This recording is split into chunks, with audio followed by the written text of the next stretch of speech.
باہر دنیا ہاتھ چومتی ہے، ہم بھی آگے سے چومتے ہیں، ہم نے حضرت کا بھی چوما، حضرت کا چوما، اور لوگوں کا بھی چوما، لوگ ہاتھ چومتے ہیں، ہم بھی جفیاں ڈالتے ہیں، تے کار میں بڑا تے کارا لے وے کیا کھنڈ جل تو جلال تو آئی بلا کٹا، لعنت ہے ساڑی زندگی تے۔ حضور نے فرمایا تم میں سب سے بہترین وہ ہے جو اپنے گھر والوں کے لیے بھی بہتر، باہر لوگوں سے محبت کی پینگے۔ اب حالت میری گلیں ہوں شاید آج تاؤں چنگیاں نہ لگن، چلو آج سن لو اگلی باری نہ سدے آج، پر سن لو، سننیاں پینیاں پھنس جو گئے ہو۔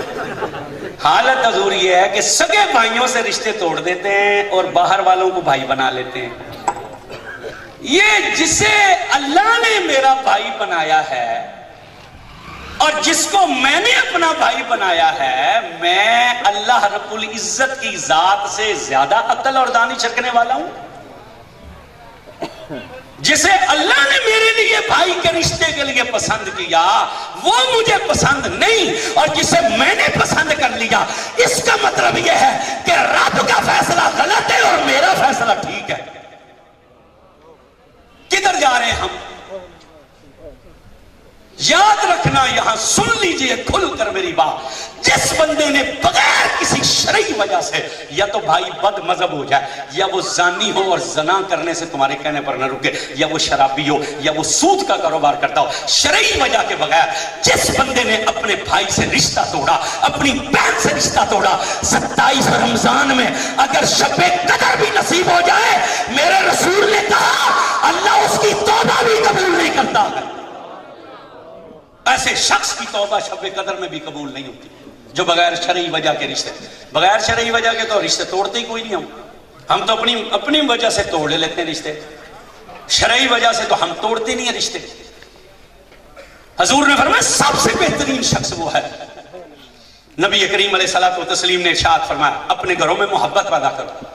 حضور نے ارشاد فرمایا شیطان زنا کروا کر اتنا خوش نہیں ہوتا، شیطان قتل کروا کر اتنا خوش نہیں ہوتا، حتیٰ کہ شیطان سود کھلا کر بھی اتنا خوش نہیں ہوتا جتنا میاں بیوی کو لڑا کر خوش ہوتا ہے۔ سب سے زیادہ خوشی شیطان کو تب ہوتی ہے جب میاں بیوی لڑتے ہیں۔ پھر اس میلاد شریف کی محفل میں آنے والوں، یہ بھی میلاد ہی ہے جو میں بیان کر رہا ہوں۔ شیطان کو خوش کرنا ہے کہ اللہ کو خوش کرنا ہے؟ سارے نہیں بولے۔ شیطان کو خوش کرنا ہے کہ رحمان کو خوش کرنا ہے؟ اونچا بولو ذرا۔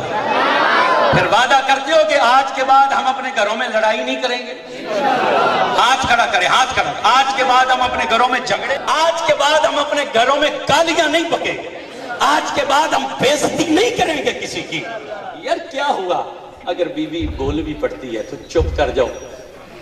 تمہارے گھر میں کمبائن فیملی سسٹم ہے، ہمارے یہاں ساس کی بھی باتیں اس نے سننی ہیں، دیور کی بھی سننی ہیں، جیٹ کی بھی سننی ہے، سو سب زندہ تھے وہ بابا بھی نہیں کھلوندا، سارا دن اس نے سننی ہے سب کی، تو اس نے تمہارے پہ نہیں نکال لی اور کس پر نکال لی؟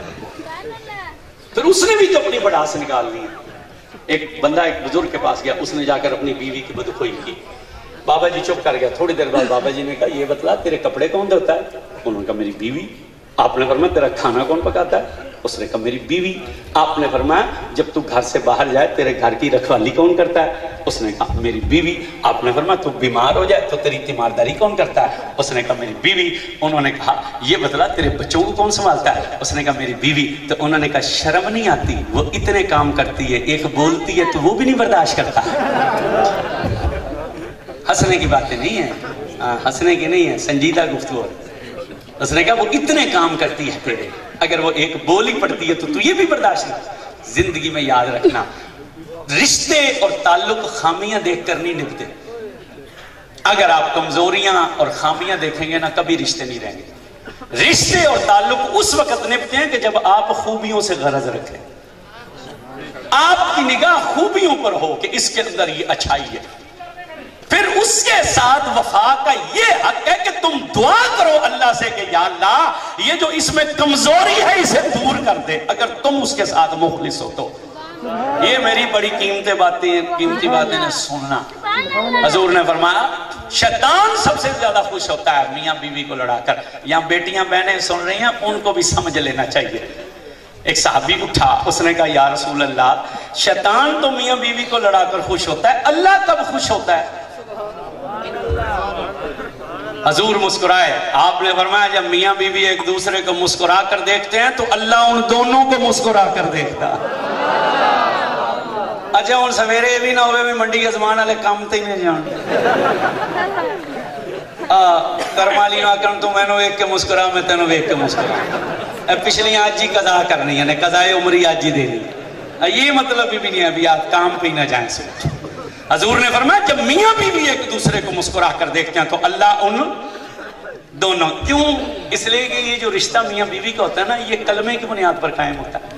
حضور ایسے ہی ہے نا, یہ کلمے کی بنیاد پر قائم ہے. کلمہ پڑھایا جاتا ہے نا, کلمہ پڑھا کے کہا جاتا ہے نا کہ فلاں بنت فلاں یہ حق مہر کے اندر تیرے حق زوجیت میں دیا قبول کیا. بچی سے بھی کہا جاتا ہے فلاں بن فلاں اتنے حق مہر میں شریعت محمدی کے تحت تیرے تجھے اس کے نکاح میں دیا جاتا ہے, تو نے قبول کیا کہ نہیں کیا؟ وہ کہتی ہے قبول کیا. ایک اس کلمے کی برکت سے وہ تمہارے گھر میں آ جاتی ہے. تم اسے کہتے ہو کہ تو نے ایسے کپڑے نہیں پہننے, وہ کہتی ہے جیسے آپ کہیں گے پہنوں گی. تو نے فلاں کھانا نہیں پکانا, وہ کہتی نہیں پکاؤں گی. تو نے اپنے بھائیوں سے نہیں ملنا, وہ کہتی نہیں ملوں گی. تو نے ماں باپ کی طرف بھی جانا, نہیں جاؤں گی. تیرا فلاں رشتہ دار میرے گھر میں نہ آئے, وہ کہتی ہے نہیں آئے گا. تو نے گھر کے باہر قدم نہیں رکھنا, وہ کہتی ہے نہیں نکلوں گی. تم نے کہا برقع پہننا ہے, اس نے کہا پہنوں گی. تم نے کہا اونچی آواز نہ ہو, اس نے کہا بالکل نہیں ہوگی. میں جب آؤں تو پانی گرم ہوں, اس نے کہا ہوگا. کتنی غلامی کرتی ہے صرف ایک کلمہ پڑھ کے, کتنی غلامی کرتی ہے. یہ کلمہ ہم نے بھی تو پڑھا, ہم نے کوئی نہیں پڑھا. ایک عورت کلمہ پڑھ کے ہمارے نکاح میں آ جائے وہ تو اتنی پابند ہے. تو یہی کلمہ پڑھ کے ہم حضور کی غلامی میں آئے, ہمارے اوپر کوئی پابندی نہیں. ہم نے یہ کلمہ نہیں پڑھا, ہم پہ کوئی پابندی نہیں. توجہ کرنا بس, میں گفتگو کو آگے لے کر بڑھتا ہوں, میں یہاں طوالت میں نہیں جاتا. فرمایا تم میں سب سے بہترین ہو. کتنی محبت تھی حضور کو اپنی بیویوں سے. حضور وہ جو حدیث ثلاثہ ہے اس میں حضور نے کیا کہا؟ حضور نے فرمایا مجھے تمہاری دنیا میں سے 3 چیزیں پسند ہیں. خوشبو, میری بیویاں, اور نماز میری آنکھوں کی ٹھنڈک بنا دی. حضرت عائشہ پاک رضی اللہ تعالیٰ عنہ سے کتنی محبت تھی. حضرت عائشہ فرماتی ہیں آج بھی اللہ تعالیٰ آپ سب کو زیارہ نصیب فرمایا. یہ جو باب بقیع ہے نا جہاں سے لوگ سلام کر کے نکلتے ہیں, اور اس کے پیچھے باب جبریل ہے. یہ باب جبریل اور باب بقیع کے درمیان 2 کھڑکیاں ہیں, ان کے آگے ایک دیوار بنی ہوئی ہے. یہ دیوار اس جگہ پر ہے کہ صحابہ جو تھے وہ یہاں جنازہ لے آتے تھے. پہلے طریقہ یہ تھا کہ جنازہ جب ہوتا تھا نا حضور خود تشریف لے جاتے, خود غسل دیتے, جنازہ پڑھتے. پھر صحابہ نے سوچا حضور کو تکلیف ہوتی ہے, انہوں نے عرض کی یا رسول اللہ آپ تشریف نہ لایا کریں, جب جنازہ تیار ہوگا ہم آپ کو بلا لیا کریں گے.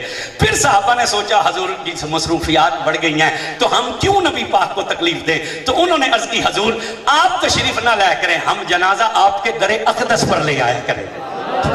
تو یہاں وہ جنازہ لاتے تھے, حضور یہاں جنازہ پڑھاتے تھے. اس دیوار کے پیچھے 2 کھڑکیاں ہیں.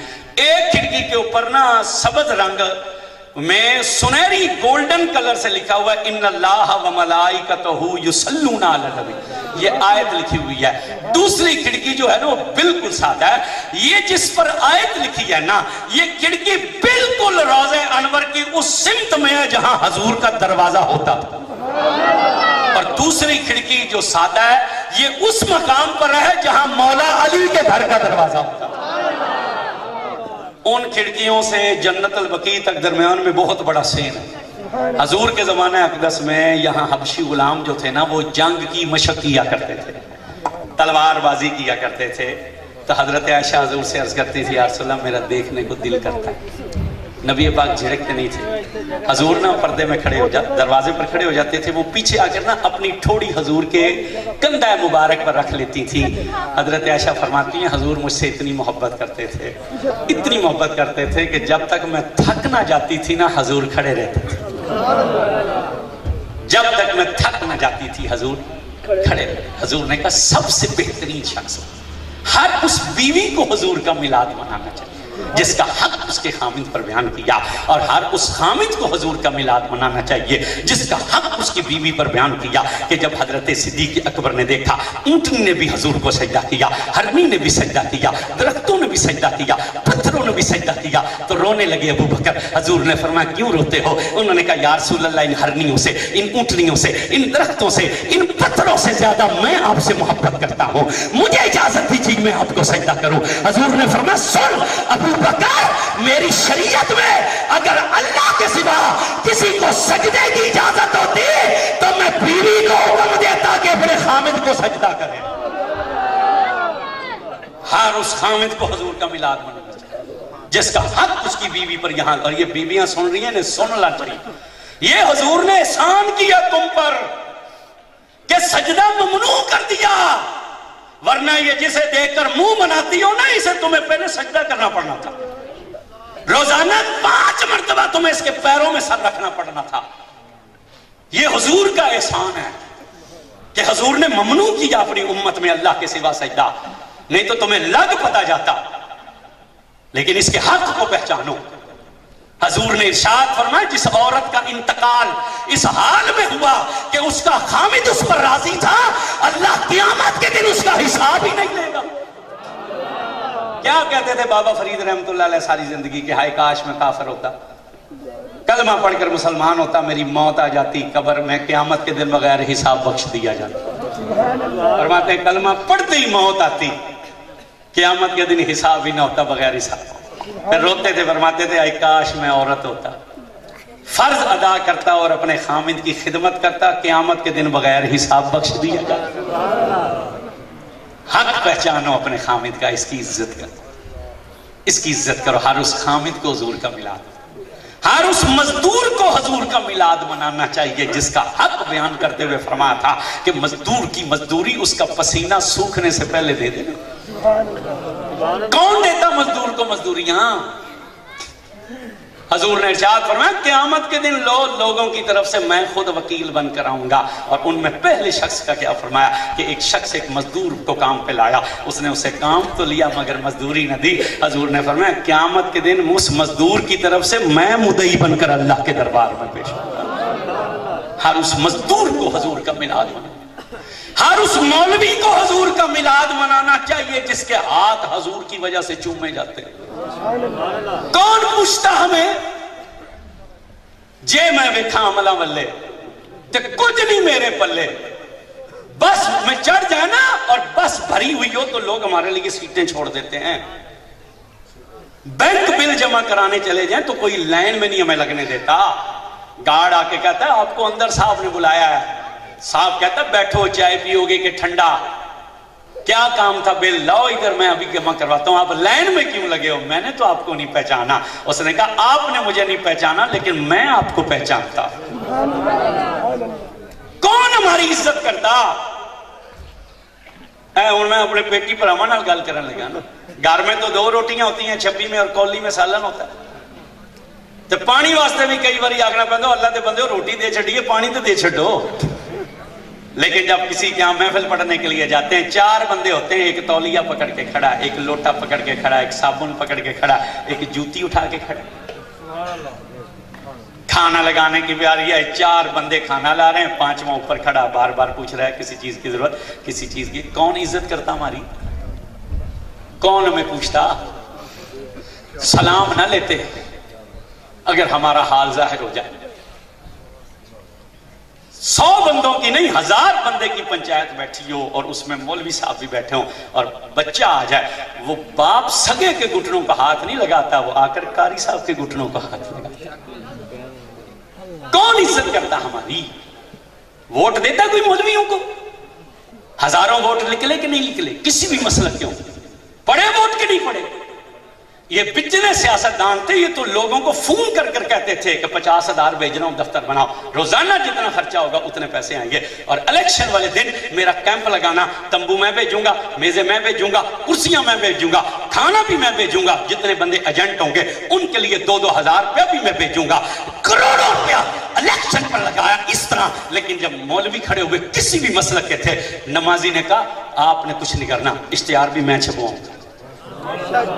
سبحان اللہ اچھی نہیں کرنی، پرچہ ہو جائے اور تسی ڈر گئے ہو. اشتہار بھی میں چھپواؤں گا، دفتر بھی میں جیب سے بناؤں گا، خرچہ بھی جیب سے کروں گا. اور جب الیکشن کا دن آیا اس نے کہا کیمپ بھی ہم لگائیں گے، کھانا بھی گھر سے کھا کے آئیں گے، لوگوں کو اپنے گھروں سے کھلائیں گے، اور کوئی رکشہ کوئی تمہیں کار بیچنے کی ضرورت نہیں ہے. اپنی ٹرالیوں پر، اپنے ٹریکٹروں پر، اپنے موٹر سائیکلوں پر ہم ووٹ کھینچ کر لائیں گے. ارے کون